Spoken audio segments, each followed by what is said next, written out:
مدینہ منورہ کے آس پاس یہودیوں کے قبیلے بنو قریظہ، بنو قینقاع اور بنو نذیر آباد تھے۔ غزوہ بدر کے بعد یہودیوں کے ان قبیلوں نے رسول اللہ صلی اللہ علیہ وآلہ وسلم کے ساتھ کیے گئے معاہدوں کی ایگریمنٹس کی خلاف ورزیاں شروع کر دی۔ بنو نذیر تو اس حد تک جا پہنچے کہ انہوں نے نعوذ باللہ رسول اللہ صلی اللہ علیہ وآلہ وسلم کے قتل کا ارادہ بھی کر لیا۔ اس سب کے بعد مسلمانوں نے رسول اللہ صلی اللہ علیہ وآلہ وسلم کی قیادت میں بنو نذیر کے خلاف اعلان جنگ کیا۔ بنو نذیر جب اپنے انجام کو دیکھنے لگے تو انہوں نے اپنے دفاع کے لیے، خود کو بچانے کے لیے خود کو خیبر کے قلعے میں بند کیا۔ خیبر کا قلعہ مدینہ منورہ سے تھوڑی اونچائی پر تھا۔ جس طرح آج ہماری دعائیں اور فریادیں جو ہم اہل غزہ کے لیے کرتے ہیں، اسی طرح صحابہ کے جو تیر تھے اور پتھر جو وہ خیبر کی طرف پھینکتے، چونکہ خیبر اونچائی پر تھا تو وہ تیر اور پتھر واپس آ جاتے۔ مسلمانوں نے کافی دن تک خیبر کا محاصرہ کیا، لیکن مسلمان اب تک یہ فتح حاصل کرنے میں ناکام رہے۔ آخرکار رسول اللہ صلی اللہ علیہ وآلہ وسلم نے اس حکمت عملی کو اپنایا کہ وہ کھجور کے درخت اور وہ فصلیں جن پر بنو نذیر کا انحصار تھا، وہ فصلیں خیبر کے قلعے کے باہر نیچے میدان میں تھی، تو رسول اللہ صلی اللہ علیہ وآلہ وسلم نے ان تمام درختوں کو کاٹنے کا حکم دیا۔ بنو نذیر کی معیشت کا سارا انحصار ان درختوں پر، اس کھیتی پر تھا۔ جب اس کھیتی کو، اس فصل کو کاٹ دیا گیا جس پر ان کی معیشت کا انحصار تھا، جس پر وہ تجارت کرتے تھے، جس کو بیچ کر وہ اسلحہ خریدتے تھے، جس کو بیچ کر وہ رسول اللہ صلی اللہ علیہ وآلہ وسلم کے خلاف سازش میں پیسہ لگاتے تھے، تو بنو نذیر کے حوصلے پست ہو گئے اور انہیں مجبوراً قلعے سے باہر آ کر لڑنا پڑا اور انہیں ایک عبرتناک شکست کا سامنا کرنا پڑا۔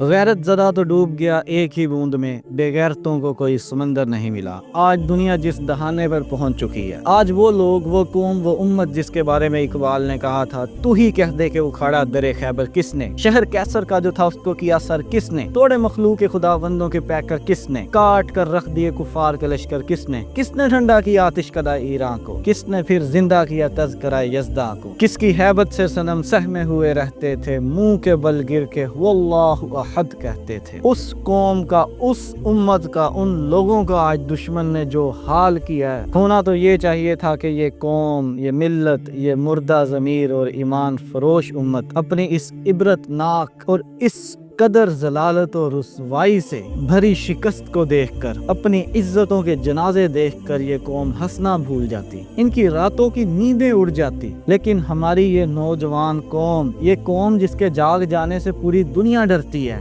آج اس بحث میں مصروف ہے، بلکہ اس بحث میں پاگل ہو رہی ہے کہ پی ایس ایل کا بائیکاٹ کرنا چاہیے کہ نہیں۔ آج جن لوگوں کو اس بات کی سمجھ نہیں آ رہی کہ وہ اپنی ان انٹرٹینمنٹس اور تفریحات اور عیاشیوں کا بائیکاٹ کیوں کریں، وہ اس نظام کے خلاف، اس طاغوت کے خلاف اپنی جان کیوں ماریں، یہ وہ لوگ ہیں جن کی بہن پر ابھی گلی کے کسی گنڈے نے نظر نہیں ڈالی، یہ وہ لوگ ہیں جن کے بچوں کے فیڈر میں ابھی دودھ باقی ہے، یہ وہ لوگ ہیں جن کے کاروبار پر ابھی کوئی بدماش بھتہ وصول کرنے نہیں آیا، یہ وہ لوگ ہیں جن کی کسی پراپرٹی پر ابھی کسی قبضہ مافیا نے دھاوا نہیں بولا، یہ وہ لوگ ہیں جن کا ابھی تھانے کچہریوں کا چکر نہیں لگا۔ انہیں اس چیز سے کوئی سروکار نہیں ہے کہ ادھر سے 7,000 کلومیٹر دور کسی باپ کی بچی ملبے تلے آ کر مر گئی، نہ جانے کتنی عزتیں لوٹ لی گئی، کتنے بچے فاقوں سے مر گئے، لیکن وہ تمام مصیبتیں، وہ تمام عذاب، وہ تمام مظالم ابھی اس شخص کے گھر تک نہیں پہنچے جو اس چیز کی بحث کرتا ہے کہ وہ ان انٹرٹینمنٹس کا، ان تفریحات کا، ان کرکٹ لیگز کا بائیکاٹ کیوں کرے۔ یہ وہ شخص ہے جس نے رسول اللہ صلی اللہ علیہ وآلہ وسلم کی بات کی نفی کی۔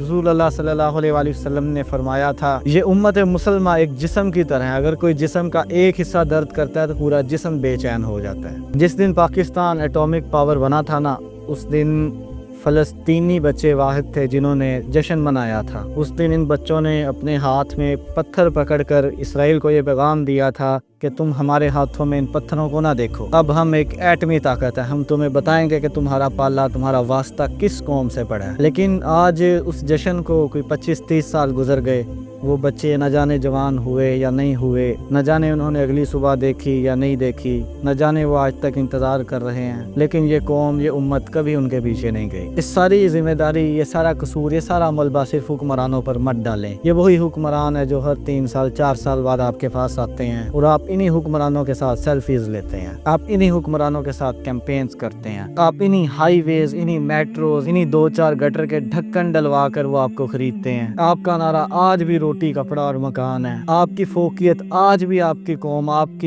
کی نیشن کی خوشحالی ہے۔ آپ آج بھی ان سیاسی پارٹیز کے پیچھے لگ کر اپنی جانیں قربان کرتے ہیں۔ آپ کو آج بھی اس چیز کی فکر ہے کہ اگر کوئی مر رہا ہے تو وہ 7,000 کلومیٹر دور مر رہا ہے، آپ پی ایس ایل کیوں نہ دیکھیں؟ اسی لیے میں نے شروع میں یہ شعر پڑھا تھا، غیرت زدہ تو ڈوب گیا ایک ہی بوند میں، بے غیرتوں کو کوئی سمندر نہیں ملا۔ ہمارے وہ لوگ جو 90s میں پیدا ہوئے، آپ آج بھی ان سے جا کر پوچھیں، اگر کسی شخص کی گاؤں میں شادی ہوتی اور شادی سے کچھ دن قبل گاؤں میں کوئی فوت ہو جاتا تو اس شخص کی شادی ملتوی کر دی جاتی۔ اگر گاؤں میں کوئی فوت ہو جاتا تو مائیں اپنے بچوں کو 40 دن ٹی وی اور ریڈیو نہ چلانے دیتی۔ دوسرے کے دکھ کو اور غم کو سمجھا جاتا تھا۔ یہ مذہب یا دین نہیں، یہ انسانیت کا ایک بنیادی قاعدہ ہے۔ لیکن آج جب ظلم کے پہاڑ ڈھا دیے گئے، آج کوئی لیمٹ نہیں بچی۔ آپ نے وہ پکچرز، وہ ویڈیوز دیکھی ہیں کہ کس طرح انسانی جسم ہوا میں اڑ رہے ہیں۔ There is no limit. Just imagine کہ رسول اللہ صلی اللہ علیہ وآلہ وسلم آج لاہور میں آ جاتے ہیں، وہ آ کے دیکھتے ہیں کہ جہاں بڑی ڈیبیٹ چل رہی ہے کہ ہم نے پی ایس ایل کا میچ دیکھنا ہے یا نہیں دیکھنا، ہم پی ایس ایل کا بائیکاٹ کیوں کریں؟ تو سوچیں پھر اقبال کی وہ لائن یاد آتی ہے کہ نہیں، امتی باعث رسوائی پیغمبر ہے۔ یہ امتی اس پیغمبر صلی اللہ علیہ وآلہ وسلم کے لیے رسوائی کا ذریعہ ہے۔ رسول اللہ صلی اللہ علیہ وآلہ وسلم نے کہا تھا، اے میری امت، مجھے قیامت کے روز خدا کے سامنے رسوا نہ کرنا۔ اس سے بڑھ کے یہ امت کیا کر سکتی ہے کہ وہی لوسٹ آور بیت المقدس کیا ہم نے لاکھوں مسلمانوں کو رائیگاں کر دیا؟ اتنی بچیاں، کیا بتا سکتا ہے بندہ؟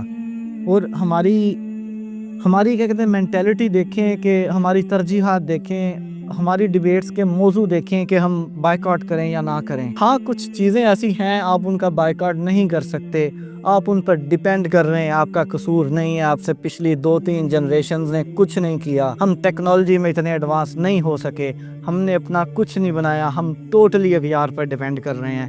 لیکن مجھے بتائیں، KFC کے بغیر آپ مر تھوڑی جائیں گے، آپ میکڈونلڈز نہ کھائیں گے مر تھوڑی جائیں گے، آپ کے پاس لوکل برانڈز اتنے ہیں۔ کیا یہ ہمیں زیب دیتا ہے کہ جب ہمارے مسلمان بھائیوں کو کاٹا جا رہا ہو تو ہم پاپ کارن پکڑ کے کرکٹ میچ کو دیکھیں؟ یہ تو شرم کا، غیرت کا، حمیت کا ایک بنیادی قاعدہ ہے۔ یہ تو ایک بیسک سی چیز تھی۔ اگر آپ کو ابھی بھی سمجھ نہیں آتی تو آپ ویٹ کریں۔ یہ جتنی قومیں آج یہود کے ہاتھوں برباد ہو چکی ہیں، ایک دور تھا جب یہ قومیں بہت طاقتور تصور کی جاتی تھی، ان کا بھی ایک ڈنکا بجا کرتا تھا، انہوں نے بھی کبھی نہیں سوچا تھا کہ ایک دن ان کی بھی باری آئے گی۔ اسی طرح آج تم بھی سوچو کہ تمہاری باری نہیں آئے گی، لیکن وہ دن دور نہیں جب تم نہیں تو تمہاری نسلیں اس چیز کی کوسٹ ادا کریں گی جو تم نے کیا۔ شوق بے پرواہ گیا، فکر فلک پیما گیا، تیری محفل میں نہ دیوانے نہ فرزانے رہے، وہ جگر سوزی نہیں، وہ شعلہ شامی نہیں، فائدہ پھر کیا جو گردے شمع پروانے رہے، خیر تو ساقی ہی سہی مگر پلائے گا کسے، اب نہ وہ میں کش رہے باقی نہ میں خانے رہے، رو رہی ہے آج تلک ایک ٹوٹی ہوئی مینا اسے، کل تلک گردش میں جس ساقی کے پیمانے رہے، آج ہے خاموش وہ دشت جنوں پرور جہاں، رقص میں لیلا رہی لیلا کے دیوانے رہے، وائے ناکامی مدائے کارواں جاتا رہا، کہ کارواں کے دل سے احساس زیاں جاتا رہا۔